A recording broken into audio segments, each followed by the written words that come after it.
Hello students, welcome back. Let's go to modeling problems now. Here are 3 problems here, and let's do it one at a time. Example problem 1 about investment. Please stop the playback and read through.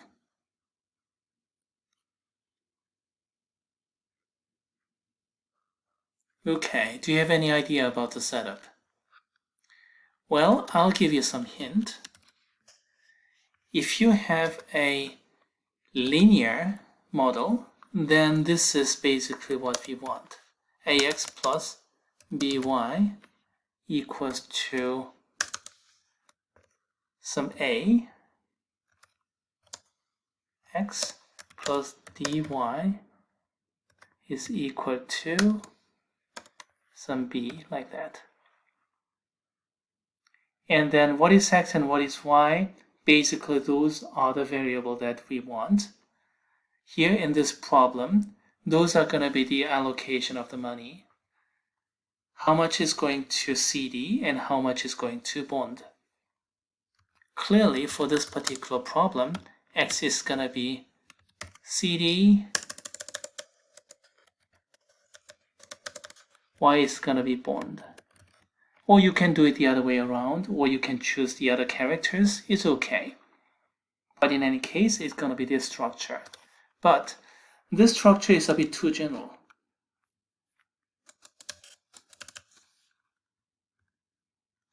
Many times, we don't need this much.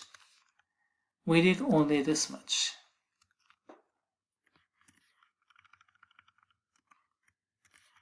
So instead of going through cx plus dy, just consider x plus y. So one condition has some coefficient. The other condition, no, just a plain sum.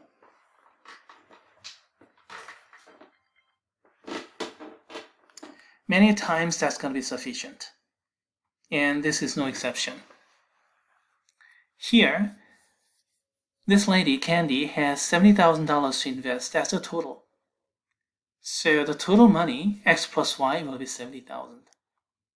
So the second equation here in this system is pretty much straightforward. Now it's your job to set up the first equation. Any idea? How do you use the percentages?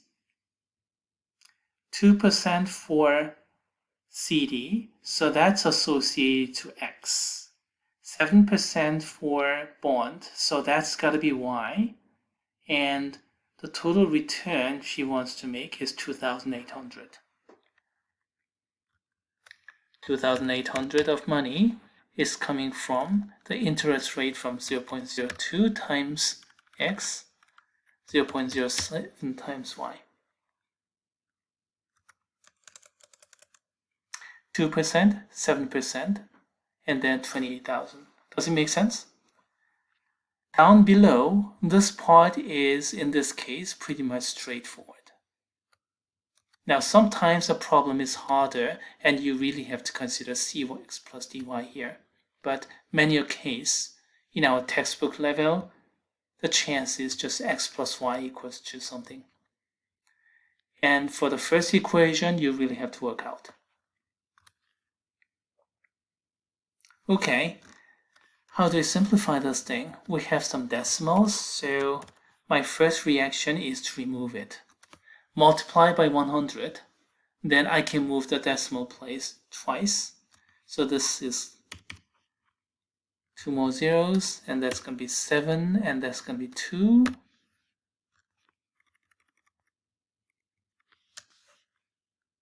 Okay, here we go. That looks better. And can you solve it?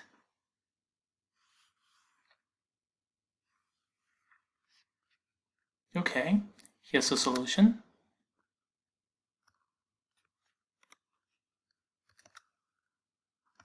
We discussed the setup.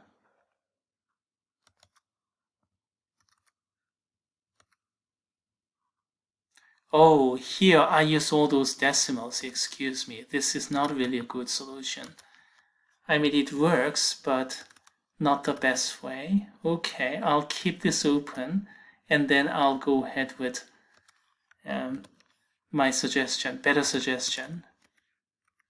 2x plus 7y, and then 2 more extra zeros. Okay, that's better setup.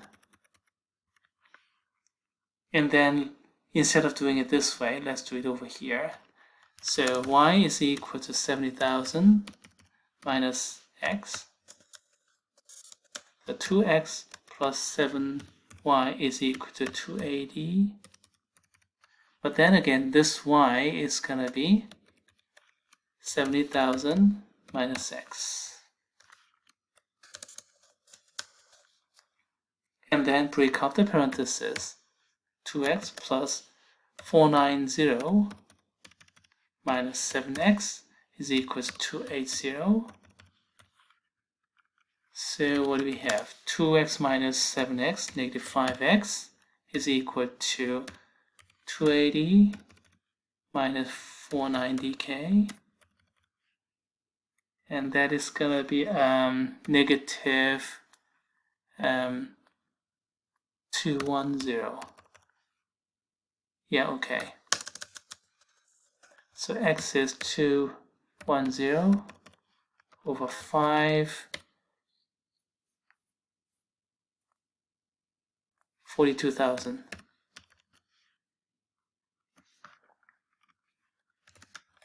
And then y will be total 70,000 minus 42,000 is going to be 28,000. 38,000. No, 28,000.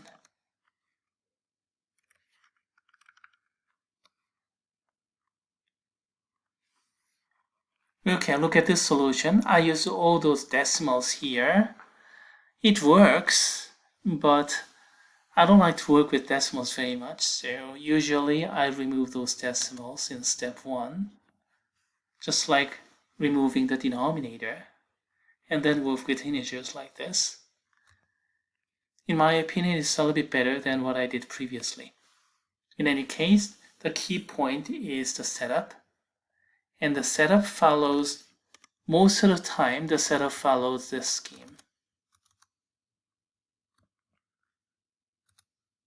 No, this one.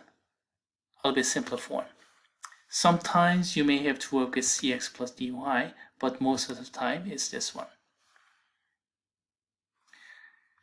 Well, do we have time for the next problem? Probably. So let's go to the next problem here. The manager of a Starbucks, blah, blah, blah. Please go ahead. Please stop this playback and read through. So what's the setup?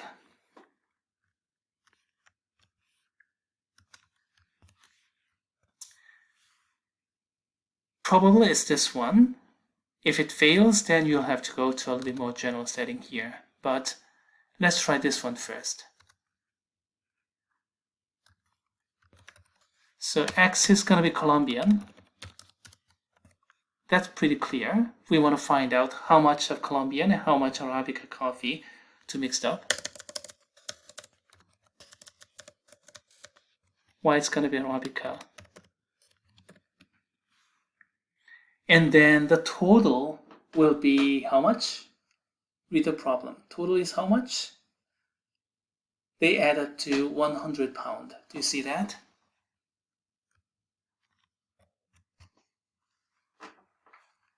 They add up to 100 pounds. So the second line here is straightforward. Let's work out the first line. Okay. So Colombian sells for $5 per pound.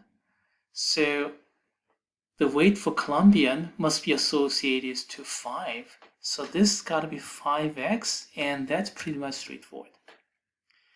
Arabica sells $10 per pound. So in terms of money, it's 10y, and that's not too far-fetched either. But the problem is this. What is A here? Total how much money? does the manager wants to sell? I mean, what is the expected revenue here? And that is not explicitly specified in this problem. So that's the difficulty. Instead, what we have price of $7 per pound. How do we use it to get this A value? Use your common sense. $7 per pound, and how much coffee to sell? Total of what pound? 100 pounds. So the total sale will be, what's that? Total sale will be 700. Do you see it? That's the hard part for this problem. I'm highlighting it in red. That's the hard part. The other part are pretty much straightforward. Read through the problem. How much Colombian, how much Arabica. So X is Colombian, X, Y is Arabica. That's easy. You can use the other characters as well. C and A or whatever. And then they add up to 100. The second line is straightforward. The first line, 5x plus 10y, not too bad, because after all we have this $5 per pound and $10 per pound. Those are given. And one is about Colombian, the other is about Arabica. This one highlighted in red, that's a little bit difficult to find. In the end, that's the setup, and you can solve it from here. Stop the playback and try to get it done on your own. Okay, we have the setup, 700, that's a hard part. And then here's the solution. From the first equation, solve for one variable, substitute, and then solve it and go ahead.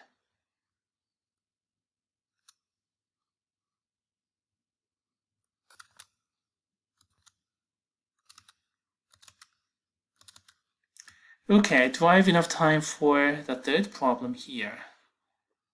Maybe not. So I'll probably have to stop halfway through. Read through the problem after stopping the playback. So what do you think?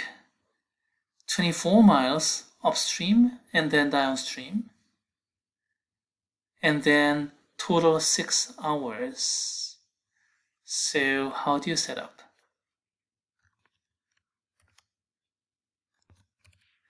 So X is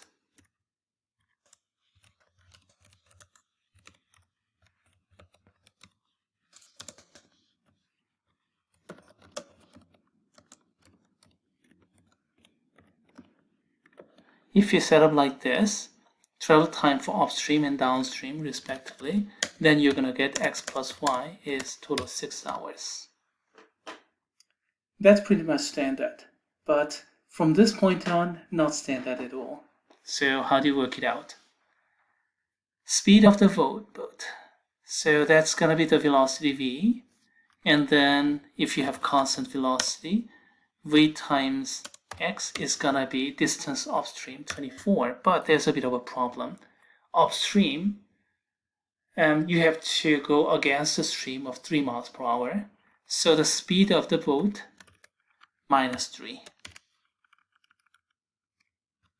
Downstream is the other way around.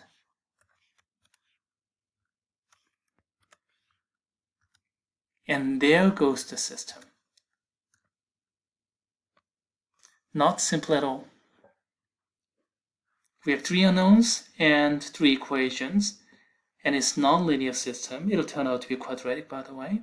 And then you can find out all x, y, and v, but most importantly, we have to find out v.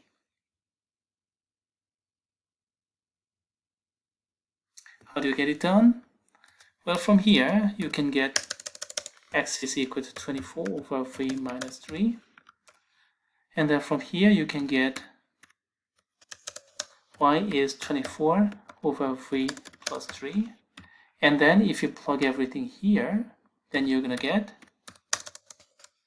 24 over v minus 3 plus 24 over v plus 3 equals to 6. And you can solve this. Good luck.